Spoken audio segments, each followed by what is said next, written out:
মহাভয়ঙ্কর রূপে মেঘমাଳ ঘটি উল্কাপাত হেলা প্রায় দিশে নব সৃষ্টি। গোবিন্দ মাধব কৃষ্ণ শ্রী মধুসূদন, গোবিন্দ মাধব কৃষ্ণ শ্রী মধুসূদন।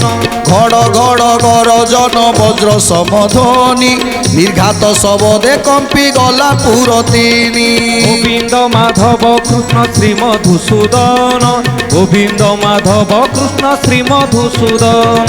মারই বিজুলি অন্তরিক্ষে ঘন ঘন ঘোর বরসারে দিগ হইলা চন। গোবিন্দ মাধব কৃষ্ণ শ্রী মধুসূদন, গোবিন্দ মাধব কৃষ্ণ শ্রী মধুসূদন।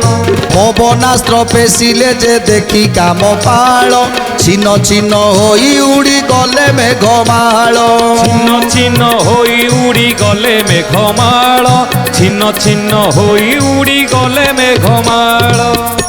ଆଜି ଯେତେବେଳେ ମେଘାସ୍ତ୍ରକୁ ପ୍ରୟୋଗ କରିଛନ୍ତି ଜରାସନ୍ଧ, ଆକାଶରେ ମେଘମାଳ ଘୋଟିଗଲା, ଘଡ଼ଘଡ଼ି ଶବଦରେ ଗଗନ ପବନ ପ୍ରକମ୍ପିତ ହେଲା, ଆଉ ମେଘମାଳ ସୃଷ୍ଟି ହୋଇ ଧାରାଶିରା ବର୍ଷା ଯେମିତି ଆଜି ବର୍ଷା ଝରି ପଡ଼ୁଛି, ଏସବୁକୁ ଦେଖି ପ୍ରଭୁ ଚିନ୍ତା କଲେ, ବଳରାମ ଚିନ୍ତା କଲେ ଆଜି ମେଘାସ୍ତ୍ରକୁ କେମିତି ପରାସ୍ତ କରିହେବ।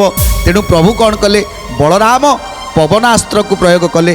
ଯେତେବେଳେ ପବନ 49 ମୂର୍ତ୍ତି ଧରି ପବନ ବହିଲା, ସେତେବେଳେ ଏ ସମସ୍ତ ମେଘାଚ୍ଛନ୍ନକୁ ସମସ୍ତକୁ ଉଡ଼େଇ ନେଇଗଲା। ଯେତେବେଳେ ମେଘାସ୍ତ୍ରକୁ ଉଡ଼େଇ ନେଲା, ସେତେବେଳେ ଆକାଶ ପୁଣି ଥରେ ନିର୍ମଳ ଦେଖାଗଲା। ଏସବୁକୁ ଦେଖି ଆହୁରି କ୍ରୋଧାନ୍ୱିତ ହେଇଯାଉଛନ୍ତି, ଆହୁରି କ୍ରୋଧାନ୍ୱିତ ହୋଇଯାଉଛନ୍ତି ଜରାସନ୍ଧ। ଆଜି ଦେଖି ମନେ ଲଜ୍ଜା ପାଇ ଜରାସନ୍ଧ ରାଣ ଗରଜି ଧଇଲା ବୀର করে অগ্নিবাণ। গরজি ধইলা বীর করে অগ্নিবাণ, গরজি ধইলা বীর করে অগ্নিবাণ। মন্ত্র পড়ি কর্ণ যায় অটারিণ রাগে বলরাম উপরকু বিন্দিলা তবেগে। বলরাম উপরকু বিন্ধিলা তবেগে, বলরাম উপরকু বিন্ধিলা তবেগে। এথর জরাসন্ধ আহুরি ক্ରୋଧରେ জর্জরিত হয়েগলা। তাপরে জরাসন্ধ କ'ଣ କଲେ ନା ଏଥର ଅଗ୍ନି ଅସ୍ତ୍ରକୁ ପ୍ରୟୋଗ କଲେ।